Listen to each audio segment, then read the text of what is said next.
अस्सलाम वालेकुम everyone, welcome to my channel, welcome to another vlog. I hope आप सब ठीक होंगे। हम लोग भी अल्हम्दुलिल्लाह ठीक है। अभी ब्रेकफास्ट का टाइम है, मैं ब्रेकफास्ट करने लगी हूँ और अपने लिए मैंने बनाया है एग एंड ब्रेड, जो मेरा रूटीन का नाश्ता है।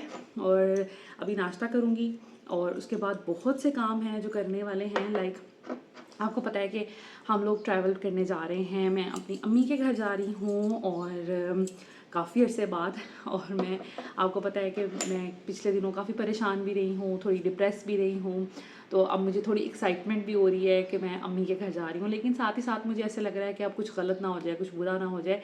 जैसे कि अभी मैंने सुबह ही न्यूज़ देखी है कि इस्लामाबाद के रास्ते बंद हो गए हैं, तो कुछ ऐसा सीन ना हो और मैं जा पाऊँ। तो खैर अभी मैं नाश्ता करूँगी और मैंने कुछ लिस्ट बनाई हुई है कामों की। जैसे मुझे किचन को डीप क्लीन करना है, मुझे बच्चों के लिए सैंडल्स लेने हैं, मुझे फ्रिज क्लीन करना है। अब फ्रिज जो क्लीन है ना वो एक दिन होगा, और और किचन जो क्लीन है ना वो एक दिन होगा। तो दोनों काम मैं एक साथ नहीं करूँगी क्योंकि बहुत टायरिंग है, बहुत टाइम टेकिंग है, तो मेरे लिए थोड़ी मुश्किल हो जाएगी। इस वजह से मैंने सोचा कि अभी अच्छा सा नाश्ता करती हूँ और उसके बाद मैं फ्रिज को क्लीन करूँगी और फिर देखूँगी कि किचन को मैंने कैसे क्लीन करना है, कब करना है, पैकिंग करनी है। और मैंने सूट आधा सिला मेरा पड़ा हुआ है, आधा सीने वाला है, उसको भी कंप्लीट करना है। मैं सोच रही हूँ कि कल बच्चों का लास्ट पेपर है और कल या परसों लास्ट पेपर है, और उसके बाद ये है कि एक दिन बच्चों का ट्रिप है स्कूल का, उन्होंने ट्रिप पे जाना है। और फिर मैं सोच रही हूँ कि वेरी नेक्स्ट डे हम लोग चले जाएं, क्योंकि जिस दिन बच्चे ट्रिप से आएंगे तकरीबन 1-1:30 बजे इन्होंने वापस आ जाना है, मॉर्निंग में जाना है। तो फिर बच्चों में भी इतना टाइम, मतलब वो इतनी कैपेसिटी नहीं रह जाएगी कि वो तैयार होके तो जाएं मेरे साथ ट्रैवल करें। और दूसरा ये कि गर्मी है और दिन बहुत चढ़ जाएगा, तो बहुत मुश्किल हो जाएगी। तो फिर हम लोग मॉर्निंग में निकलेंगे सुबह सुबह ना, तो उस हिसाब से हम लोगों ने सोचना है। तो खैर अभी जो भी प्लानिंग हुई, जो भी चीज़ें हुई, वो मैं आपके साथ शेयर करूँगी। तो अभी मैं नाश्ता कर लेती हूँ और नाश्ते के बाद हम अपना काम करेंगे। अच्छा जी, तो ये है मेरा ब्रेकफ़ास्ट, मेरा जो मोस्ट फेवरेट ब्रेकफ़ास्ट है वो यही होता है, एग एंड ब्रेड और साथ में चाय। चाय के बगैर मुझसे चला नहीं जाता, मैं काम नहीं कर सकती, और चाय मुझे ऐसे फ़ील करवाता है कि जैसे मतलब मुझ में फ्यूल डल गया हो। तो और ये जो हाफ़ फ्राइड एग है, ये मैं बचपन से हाफ़ फ्राइड ही खाती रही हूँ, इसीलिए मुझे इसी का टेस्ट पसंद है, और मुझसे फुल फ्राई तो खाया नहीं जाता। हाँ, ऑमलेट वगैरह मैं बना लेती हूँ। तो बस अपना अच्छा सा नाश्ता करेंगे और उसके बाद हम काम पे लग जाएंगे। तो काम के लिए बहुत ज़्यादा ज़रूरी है कि पहले अच्छा सा ब्रेकफास्ट किया जाए। आपको पता है कि आज आपने काम ज़्यादा करना है, तो आप अच्छा सा ब्रेकफास्ट करें, अपने सप्लीमेंट्स लें, हाइड्रेटेड रहें, बार बार पानी पिएं, या निमकोल पी लें, या फिर कोई ऐसी ड्रिंक जो आपको पसंद है, या फिर अपनी कैल्शियम की टैबलेट पानी के साथ, उसका भी इंटेक काम के साथ साथ चलते फिरते ये करते रहा करें। शुरुआत हम करेंगे फ्रिज से। फ्रिज में काफ़ी ज़्यादा गंद जमा हुआ था, बर्फ़ जमा हुई हुई थी, ऊट-पटांग मैं भी रखती गई, बस मसरूफ़ियत इस तरह हुई हुई है ना आजकल, कुछ समझ नहीं आती। तो ख़ैर यहाँ पर इसकी कुछ इस तरह की कंडीशन हुई थी, दिन और रात का कोई पता नहीं है, मैं कैसे मैनेज कर रही हूँ मुझे पता है। तो यहाँ पर आपको कंडीशन इसकी काफ़ी बुरी लगेगी, तो माज़रत, लेकिन मैं खुद भी कुछ इसलिए भी नेग्लेक्ट कर रही थी कि अच्छा अब जब टाइम आएगा मैं का साफ़ करूँगी तब एक ही दफ़ा देखी जाएगी। हाँ, फिर एक दफ़ा सफाई हो जाए ना, फिर मैं बहुत केयर करती हूँ कि अब अगर एक हाथ में चीज़ है तो फिर उसकी केयर की जाए। तो यहाँ पर सबसे पहले मैं आपके साथ कुछ डिस्कस करना चाहती हूँ। कल मैंने आपके साथ एक वीडियो शेयर की जिसमें मैंने बताया मैं लाहौर क्यों नहीं जाती, और मेरे हस्बैंड जो हैं वो थोड़े बच्चों के बारे में कॉन्शियस हैं, पॉसेसिव हैं, तो उसके बारे में मैंने डिटेल में वीडियो बनाई। तो मुझे बहुत से ऐसे कमेंट्स रिसीव हुए जिसमें मेरे हस्बैंड के बारे में बहुत से लोगों ने बुरा भला कहा। तो ऐसा बिल्कुल नहीं है, ना ही मेरे हस्बैंड नार्सिसिस्ट हैं, ना ही मेरे हस्बैंड ओवर पॉसेसिव हैं, ना ही मेरे हस्बैंड बहुत सख्त तबीयत के हैं। आप में से जो लोग मुझे पुराना फॉलो कर रहे हैं उनको पता है कि वो कितना फैमिली को टाइम देते हैं, कितनी इम्पोर्टेंस देते हैं, और उन्होंने हमें किस तरह से रखा हुआ है। तो जो लोग तो पुराने हैं वो जानते हैं, जो नए हैं शायद उनको या जिन्होंने शायद थंबनेल देखकर या कुछ इस तरह करके उन्होंने वीडियो जॉइन की, लेकिन उनके लिए भी अगर वो देख रहे हैं तो ऐसा बिल्कुल भी नहीं है। मैं अगर अपने हस्बैंड की तारीफ़ करूँ ना तो मैं कहूँगी कि मैंने अपनी पूरी लाइफ में अपने हस्बैंड से ज़्यादा नाइस पर्सन नहीं देखा। वो मेरा चाहे ददयाल हो, मेरा ननियाल हो और इर्द-गिर्द फ्रेंड्स हों, फैमिली हो, सब हों, उनमें मैं कहती हूँ कि मेरे हस्बैंड बहुत अच्छे इंसान हैं और बहुत फ़ाइन इंसान हैं।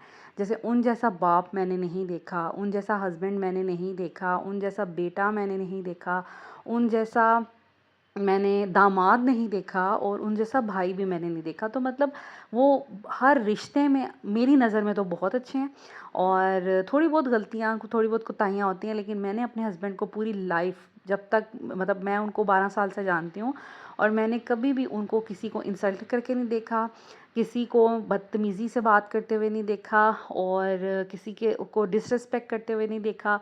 वो बहुत काइंड हैं और इवन मैं अगर उनकी तारीफ़ करूँ तो इससे बड़ी तारीफ़ क्या होगी कि उन्होंने आज तक मुझसे कभी बदतमीज़ी से बात नहीं की, डिसरिस्पेक्टफुल तरीके से बात नहीं की। वो हमेशा मुझे आप कह के बात करते हैं और मैंने अब एक दफ़ा अपनी मदर इन लॉ को कहा था, मुझे लगा कि मुझे उनको कहना चाहिए, ये एक माँ के लिए ना एक किसी मेडल से कम नहीं होता। मैंने अपनी मदर से कहा था, मदर इन लॉ से, कि आंटी अगर मैं नवाज़ की तारीफ़ करूँ ना तो मैं ये तारीफ़ करूँगी कि अल्लाह ताला मेरी बेटियों को भी लाइफ पार्टनर नवाज़ जैसा दे, वो इतने अच्छे हैं। तो ऐसा बिल्कुल भी नहीं है। हर इंसान जो है ना देखें, डरा कीमती चीज़ों से जाता है। हम अपने बच्चों की बहुत अच्छे से परवरिश कर रहे हैं और हमने अपनी बहुत सी चीज़ें अपने बच्चों के लिए सैक्रिफाइस की हैं, हम करते हैं, जैसे सारे पेरेंट्स करते हैं। हम कुछ आउट ऑफ द वे जाके नहीं कर रहे। तो हम जो भी कर रहे हैं वो सारी दुनिया के पेरेंट्स करते हैं। तो देखें, जब हम लोग अपना चीज़ें अपना सुकून, अपना आराम, अपनी आसाइशें, अपनी ज़रूरियात हम बच्चों पे कुर्बान कर देते हैं और उनके लिए हर हद तक जाने की कोशिश करते हैं, तो ऐसा कैसे हो सकता है कि हम उनको उनके लिए कोई भी चीज़ रिलैक्स कर दें, कि हम उन पे नज़र ना रखें, हम उनकी सेफ्टी को मुय्यर ना करें और हम इन चीज़ों पर ना सोचें। एक बात। दूसरी ये बात आपने कहा कि कुछ लोगों ने कहा कि सिर्फ़ पाबंदियाँ ननिहाल के लिए होती हैं, तो ऐसा भी बिल्कुल नहीं है। देखें, जो मेरे पेरेंट्स हैं ना वो थोड़ी और तरह के लोग हैं, वो लाइक फ्री टाइप के लोग हैं। तो जो मेरे ससुराल वाले हैं ना, वो जो जैसे मेरे mother in law and father in law और ये सब बहन भाई, ये थोड़े स्ट्रिक्ट किस्म के हैं या ये जिसे कह लें ज़्यादा कॉन्शियस हैं। तो मेरे हस्बैंड जो है ना हर जगह ही, ज़रूरी नहीं है ननिहाल में ही बच्चे जाएँ तो वो उनकी सिक्योरिटी उनको ज़्यादा फ़ील होती है, नहीं, वो ददयाल के लिए भी उतने ही ज़्यादा कॉन्शियस हैं कि अपने बच्चों को अनसुपरवाइज़ नहीं छोड़ना। वो वहाँ पर भी अपने जब हम लोग जाते हैं अपने मेरे ससुराल में, तो वो वहाँ पर भी कहते हैं बच्चों को सुपरवाइज़ करना है, बच्चों को ध्यान रखना है, इनको अकेले खेलने नहीं देना, इनको ऊपर नहीं जाने देना, मेरे बच्चों को ऊपर छत पे जाना अलाउड नहीं है। तो मतलब बहुत सी ऐसी चीज़ें हैं और ये सिर्फ़ बच्चों की सेफ्टी के लिए होते हैं कि कोई हादसा ना हो जाए, कोई परेशानी ना हो जाए और इसके पीछे कोई रीज़न नहीं है।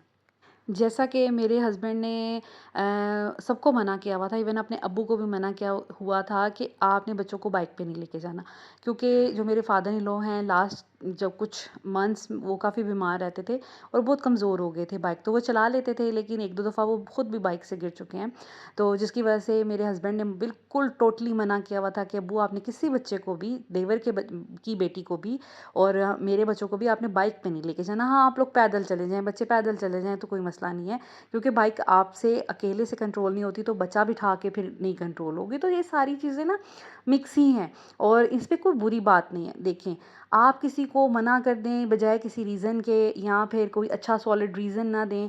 मैं अपने हस्बैंड की बात क्यों मानती हूँ या मैं क्यों उनको फ़ॉलो करती हूँ और खुशी-खुशी से करती हूँ, क्योंकि उनका जो तरीका है वो बहुत कन्विंसिंग है। वो बहुत अच्छे तरीके से बात करते हैं, बहुत अच्छे तरीके से समझाते हैं, सारे प्रोज़ एंड कॉन्स समझाते हैं और यकीन करें कि आज तक कभी किसी ने उनकी बात नहीं टाली। मेरे पेरेंट्स ने कभी उनकी बात नहीं टाली और वो यही कहते हैं कि हमें पता है, नवाज़ जो भी कहता है ना सोच समझ के कहता है और उसके पीछे एक रीज़न होता है। तो इस वजह से मेरे अम्मी-अब्बू भी इस चीज़ पे माइंड नहीं करते।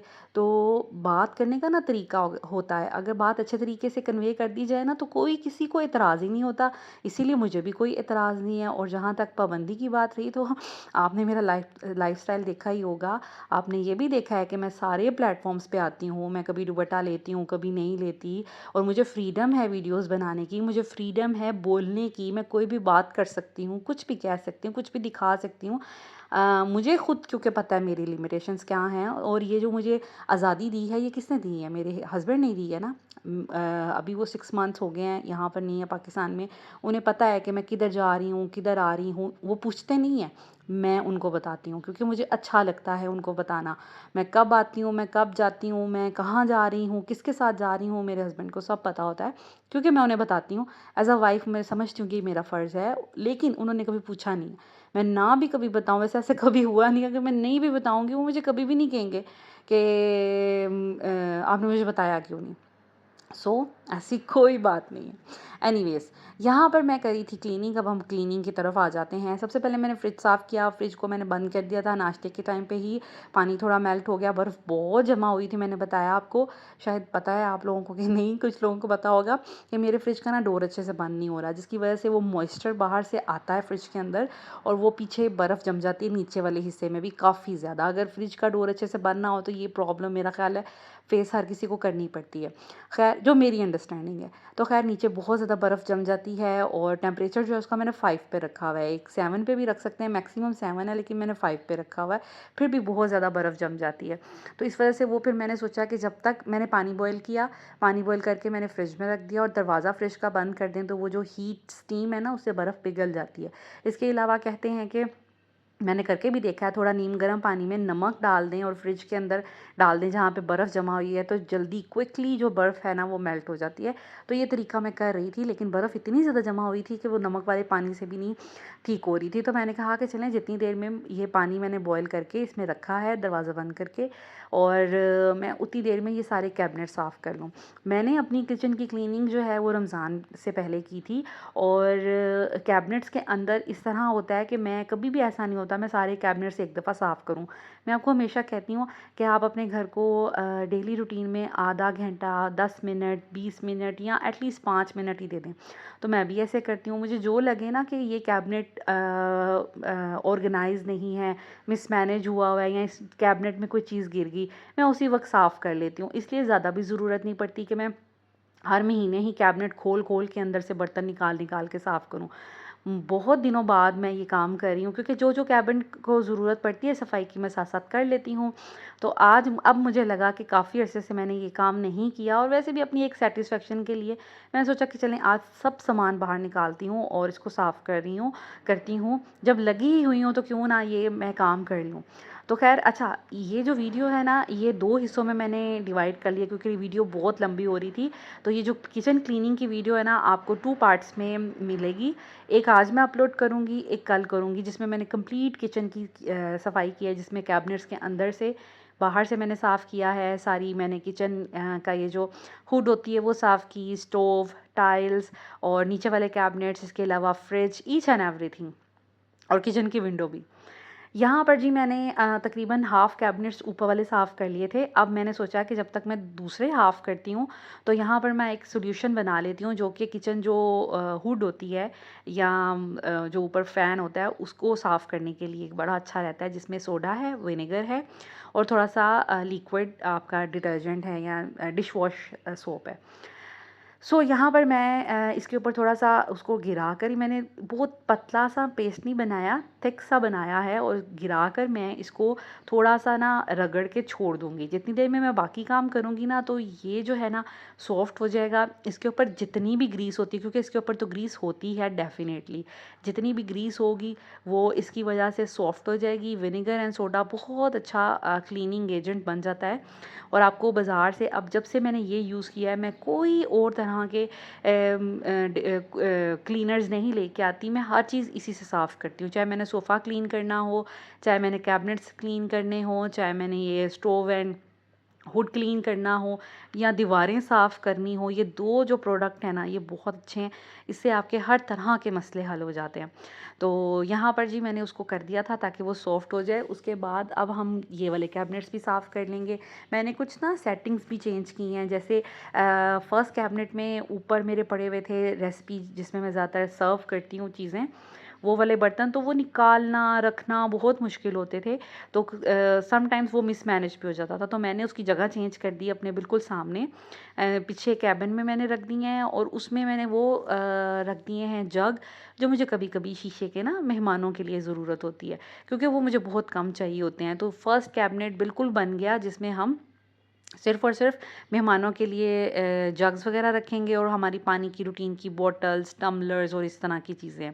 तो ये वाला जो केबिन था ना, ये बड़ा ही कन्वीनिएंट है। यहाँ पर मैंने ये आपको नज़र आ रहे होंगे जितने भी ग्लासेस हैं शीशे के, मैंने वो रखे होते हैं, और ये जो जग वग़ैरह है ना, वो मैंने यहीं से निकाले थे। मैंने सोचा था पहले मैं इस तरह करती थी कि इसमें मैंने शीशे के जग, शीशे के ग्लास रखे हुए थे मेहमानों के लिए, और नीचे शीशे के ट्रेज़ एंड डिशेज़ रखी हुई थी।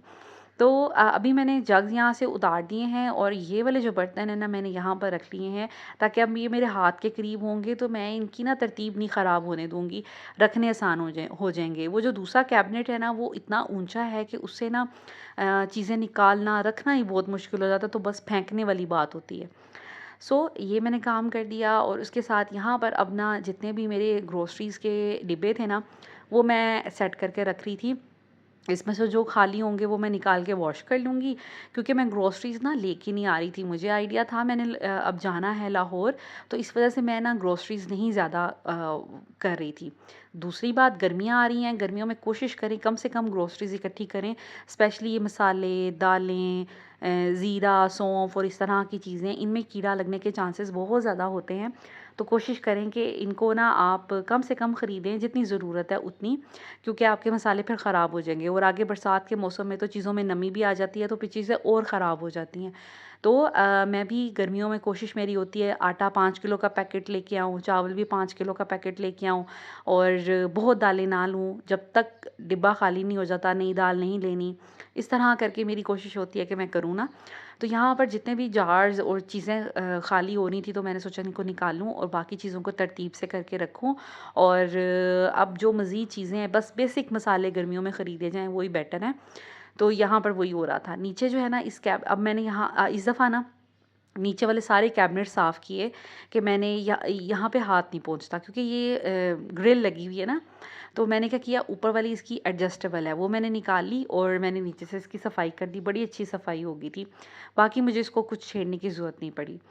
और साथ ही साथ मैं कैबिनेट के अंदर से तो कर ही रही थी, तो साथ ही साथ मैं कैबिनेट्स के बाहर से भी क्लीन कर रही थी, क्योंकि ये ब्लैक कलर है। ब्लैक कलर जितना वाइट गंदा होता है ना, ब्लैक भी उतना ही गंदा नज़र आता है अगर साफ़ ना हो तो।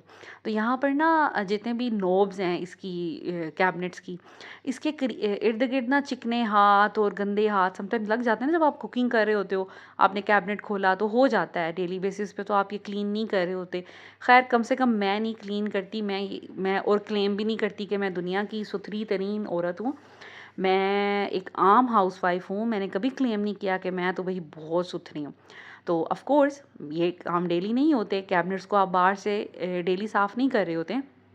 तो इस वजह से ये भी काफ़ी, इसके इर्द-गिर्द ना काफ़ी हाथ लगे हुए थे, तो मैंने सोचा इसको भी साफ़ कर दूँ, और वो अब मुझे दिखने में बुरे लग रहे थे, और यहाँ पे मैं गिरते-गिरते बची, मेरा स्टूल स्लिप हो गया था। मैं काफ़ी डरती हूँ कि अल्लाह ना करे कि गिरूँ या कोई चोट लगे, क्योंकि मैं अगर मुझे कोई चोट लग गई, गिर गई, तो फिर बच्चों को कौन सँभालेगा? तो ख़ैर मैंने खड़े होके शुक्र अदा किया और उसके बाद फिर अपने काम पर लगी।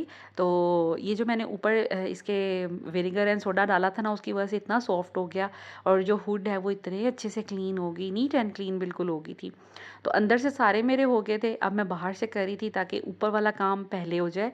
आपने भी यही सीक्वेंस फ़ॉलो करना है जो मैं उन लोगों से कह रही हूँ। मैं एक्सपीरियंस्ड लोगों से नहीं कह रही, और ना ही मुझे पता है मेरी सारी होम मेकर्स जो हैं वो अपना घर काफ़ी अरसे से चला रही हैं, उनसे मैं ये बात नहीं कह रही, लेकिन जो नई बच्चियाँ ना उनसे मैं ये बात कह रही हूँ। अगर आप क्लीनिंग करना चाहते हैं डीप क्लीन, तो हमेशा मैं कहती हूँ, आपको बताती भी हूँ कि हमेशा ना ऊपर से शुरू करते हैं। तो जैसे ऊपर से पहले जाले उतारे, फिर ऊपर की चीज़ों की डस्टिंग की, फिर नीचे आए। तो इसीलिए अब हम पहले ऊपर का सारे कैबिनेट साफ़ करेंगे, ताकि जितना भी नीचे चीज़ें आनी हैं, कोई ड्रॉप्स गिरने हैं, कोई मैल कुचैल गिरनी है, वो नीचे गिरे और बाद में हम फिर उसको साफ़ कर लें। और यहाँ पे आके मुझे इतना सुकून आ रहा था ना कि इतने अच्छे से नीट एंड क्लीन हो गया, आधा किचन तो डन हो गया है। सो अब बाकी काम करते हैं। अब इसी दौरान जब मैं ये काम कर रही थी, तो मेरा फ्रिज भी जो है वो मेल्ट हो गया था, बर्फ़ सारी पिघल गई थी, अल्लाह का शुक्र है।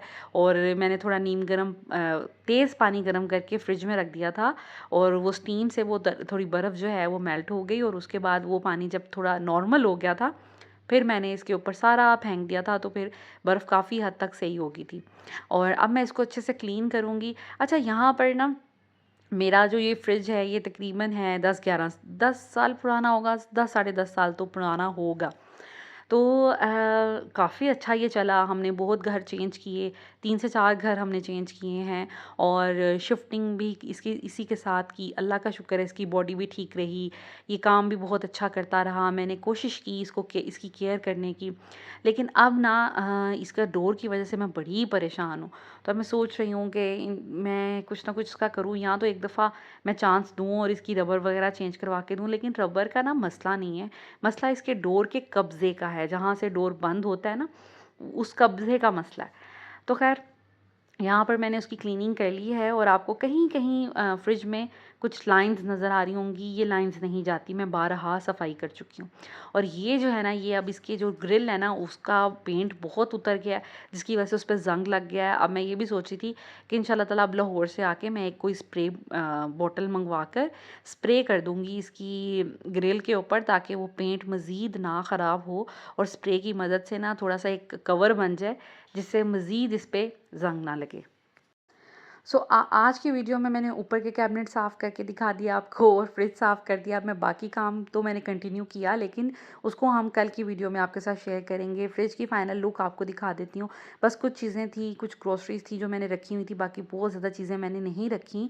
और अब क्योंकि मैं चाह रही हूँ कि अब जाऊँ, ये चिकन भी मैं बना लूँगी, और दूध भी मैंने बॉयल कर लेना। अब दूध मैंने फ्रीज़र में रखा था, क्योंकि वो आया हुआ था, तो फिर मैंने कहा अभी मैं बॉयल करती हूँ।